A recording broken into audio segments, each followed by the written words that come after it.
এইবার আমরা বুসান ট্যুরে যে একটা কোরিয়ান রেস্টুরেন্টে আমরা দুপুরে লাঞ্চ করি। তো সেই রেস্টুরেন্টের সামনে লেখা ছিল এটা একটা কোরিয়ান ভেগান রেস্টুরেন্ট। তো আমরা ভেগান রেস্টুরেন্ট দেখে যাই, যেহেতু সবকিছুই যেহেতু ভেজিস পাওয়া যাবে, তো আমরা সেই অনুযায়ী খাবার অর্ডার করি। আমরা বিবিম্বাপ অর্ডার করছিলাম। এর সঙ্গে ছিল কয়েক রকম কোরিয়ান ভাজা পোড়া, আর ছিল আমাদের রামেয়ন। সাউথ কোরিয়ায় কিন্তু ভেগান রেস্টুরেন্ট খুঁজে পাওয়া অনেক টাফ, আর নেই বললেই চলে। তো আমরা এটা ভেগান লেখা দেখে একটু অবাকই হয়েছি। তারপরে যেখানে ভাজা পোড়া বিক্রি হচ্ছিল যে সেকশনে, সেখানে আমরা ভাজা পোড়া অর্ডারের জন্য যখন যাই, তখন সেখানে দেখতে পাই অক্টোপাস আর ওজিংও, সে সঙ্গে ডিমও বিক্রি করছে। তো আমরা বললাম তাদেরকে যে এটা যেহেতু ভেগান রেস্টুরেন্ট, তাহলে এখানে কেন অক্টোপাস ওজিংও। তখন তারা বলছে যে এটা ভেগান রেস্টুরেন্ট, কিন্তু কোনো রকম মিট আইটেম বিক্রি হয় না বা ফিশ আইটেম বিক্রি হয় না, আর সামুদ্রিক কিছু খাবার বিক্রি হয়, এমনকি চিংড়ি মাছও বিক্রি হচ্ছিল। তাহলে আপনারাই বলুন যে ডিম আর মাছ বা স্কুইড এগুলো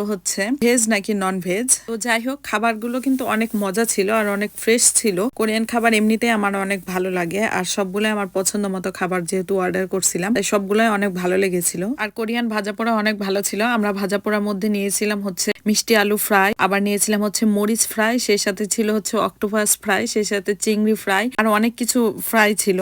কোরিয়ান খাবার কার কার ভালো লাগে, সেই সঙ্গে আপনাদের পছন্দ কোন কোরিয়ান খাবারটা সেটা অবশ্যই জানাবেন। কোরিয়ান যে রামেয়ন, সেটা গরম গরম খাইতে অনেক ভালো লাগে। কারা কারা কোরিয়ান গরম রামেন খাইছেন সবাই জানাবেন।